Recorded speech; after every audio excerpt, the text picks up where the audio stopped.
¿Por qué sería un enorme retroceso para el país si llegase a ganar la derecha? Bueno, para desarrollar o argumentar esta tesis vamos a empezar a tocar unos aspectos importantes dentro de un Estado democrático, ¿no? En primer lugar vamos a hablar de la educación. Sin lugar a dudas, en materia de educación considero yo que es uno de los elementos en donde más ha avanzado este gobierno. Claro, con algunos elementos que habría que evaluar, elementos por mejorar, pero la inversión que se ha desarrollado en este gobierno, la inversión pública, ha sido bastante enorme, se ha incrementado en cerca de más de 4 billones de pesos, ha aumentado frente a los gobiernos anteriores.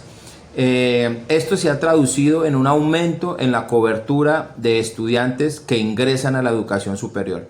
Más de 250.000 jóvenes hoy ingresaron más, o sea, de 2.500.000 de estudiantes que hay en la universidad, en las diferentes universidades, tanto públicas como privadas.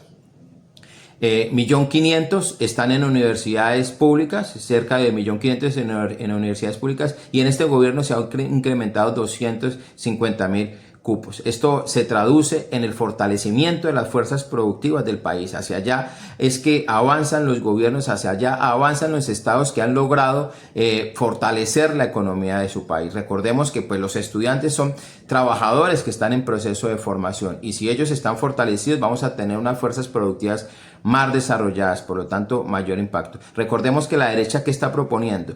Que se disminuiría el fortalecimiento o los recursos que irían a las universidades públicas y se darían bonos pensionales o bonos o becas que financiarían el estudio de los estudiantes en universidades privadas. Pero recordemos que los semestres en las universidades privadas son bastante costosos, es bastante costoso.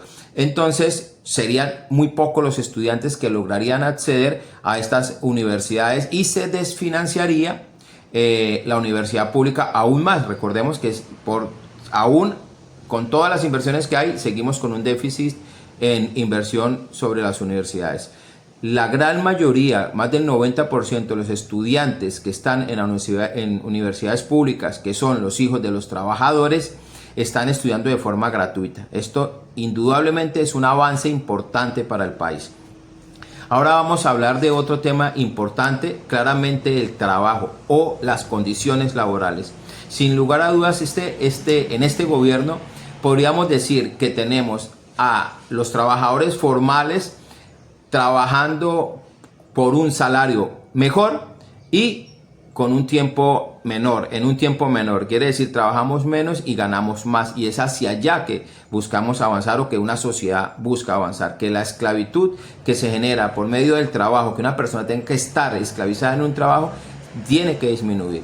Si bien es cierto, el trabajo es el generador de la riqueza, pero las personas no son simplemente un elemento de explotación laboral. Somos seres humanos que interactuamos, somos seres sociales que tenemos otras dinámicas aparte de producir. Por eso es importante lo que se ha logrado avanzar en términos de salario nominal, salario relativo y salario real. Tenemos que saber identificar esos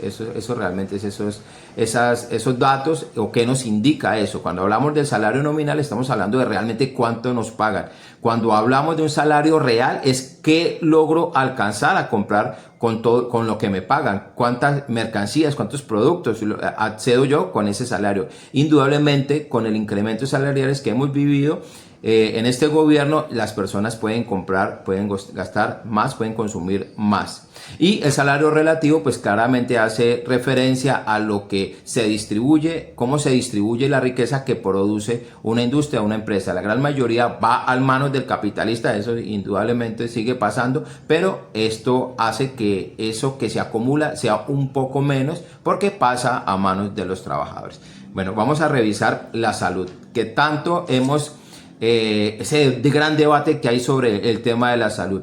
Indudablemente, como sabe el país, el gobierno actual, y esto hay que tenerlo claro, el gobierno actual no ha logrado pasar su reforma a la salud, con la cual ganó la presidencia de la República, ¿no? Eso es una de sus propuestas principales, pero se encontró con un Congreso de la República que no ha dejado transitar esta reforma. ¿Por qué? Porque ya sabemos que la gran mayoría de estos opositores, estos políticos opositores o estos partidos políticos opositores son financiados por estas EPS que no quieren que el negocio se les acabe. Esto ya lo tenemos claro. Y aún así, el gobierno ha hecho una apuesta importante, unas inversiones importantes. La red hospitalaria se ha fortalecido enormemente. Son más de 1000 proyectos que ha desarrollado este gobierno, fortaleciendo y construyendo nuevos hospitales. ¿En dónde? En los lugares donde antes no llegaba, donde no había atención hospitalaria. Eso es importante reconocerlo. Hoy vemos hasta un buque que transita por diferentes aguas, visitando municipios y llegando donde antes no había servicios de salud. Eso es un avance importante. Otra apuesta importante que hizo en salud este gobierno es lo que tiene que ver con la estrategia de salud preventiva. Son centenares de trabajadores, de profesionales que están caminando veredas, campos, yendo a visitar a las personas a sus casas. Eso se llama la salud preventiva, revisándolas cómo están. Indudablemente esta salud preventiva, que profesionales puedan llegar a sitios donde antes no había salud, donde se pueda atender a personas que por algún motivo no pueden acceder o desplazarse a donde están los servicios de salud y poder llegar a la casa, atenderlos, darles un diagnóstico de lo que tienen, hacer una atención temprana. Con un diagnóstico temprano vamos a evitar muertes, y esto se ha traducido en la disminución de la tasa de mortalidad infantil y mortalidad de maternas. Esto es lo más importante de la salud preventiva. También está haciendo una inversión importante en algo que me parece de lo mejor que le puede pasar a este país, y es que tenga una soberanía en términos de producción de medicamentos. Y hacia allá le está apuntando este gobierno. No podemos seguir dependiendo de traer medicamentos del exterior. Primero, eso nos pone en manos de unos pocos que son los que hacen el negocio con estos medicamentos. Se enriquecen a costa de los dineros de la salud con los cuales se debe pagar estos medicamentos. Y segundo, nos pone a merced de un posible bloqueo, una situación emergente que pueda ocurrir en el planeta, en el mundo, y que no nos entre medicamentos nos pondría o nos seguiría poniendo en mayor crisis. Sabemos que la crisis económica de las EPS está desarrollada porque se gastaron y se robaron billones de pesos que ya se les pagaron a las EPS y estos no les han pagado a las IPS, y por eso tenemos una crisis en la salud. Y este gobierno ha intentado y ha hecho hasta lo imposible para poder frenar eso, pero estos berracos legisladores que están al servicio de los grandes capitales que trabajan con la salud no lo han permitido. Vamos a hablar ahora de la industria. Indudablemente, para hablar de la industria tenemos que analizar unos elementos importantes, que es la balanza comercial, y esto pues hemos visto políticos o personas economistas que hacen sus diferentes apreciaciones, pero los veo más encaminados a crucificar al gobierno que a mostrar una realidad. Indudablemente el país, a través de la apertura económica que se desarrollaron con los TLC y esa globalización que llamamos, quedó en una enorme desventaja. Esas aperturas económicas no se hicieron como debían hacerse. La industria colombiana se llevó casi a la quiebra. Gran parte de sectores importantes de la industria colombiana se quebraron, porque ¿cómo vamos a competirle? Yo pongo este ejemplo: ¿cómo le competimos a China, donde tiene unos capitales completamente desarrollados, o una industria mejor completamente desarrollada, o a los Estados Unidos, a los diferentes países que están más desarrollados que nosotros? El desarrollo lo que genera es que produce mercancías con menor valor, y cómo podríamos competir contra eso es casi imposible. Eso nos ha llevado a un desbalance económico, o un desbalance en la balanza comercial, que es histórica. No nació en este gobierno, esto es histórica. Aquí es importante ver que este gobierno ha implementado una política de reindustrialización nacional que ha generado un impacto importante. Esto no se puede hacer de la noche a la mañana, pero sí ha tratado de diversificar la economía, y es lo importante: transitar, dejar de ser simplemente unos exportadores de materia prima, que realmente eso no genera demasiada riqueza y no genera el trabajo que se requiere, que es basarnos simplemente en el sector primario, que es exportar simplemente la minería, llevar el petróleo, acabar con, que en últimas terminamos acabando es con nuestra naturaleza, y no es mucha lo que generamos. Necesitamos pasar a una economía que genere valor agregado, que se industrialice lo que genera aquí. Y es importante también reconocer que la producción de alimentos ha venido mejorando. El país ha vuelto a sembrar, ha vuelto a cultivar. Hay sectores que se han vuelto a desarrollar, y sobre todo basados en esas economías solidarias y en esas economías campesinas. Por eso vemos una disminución en el valor de los alimentos. Por eso el impacto o la inflación se fue controlada, porque se aumentó la producción. Entonces eso ayudó a controlar los precios de estas mercancías, de estos productos tan importantes para nosotros.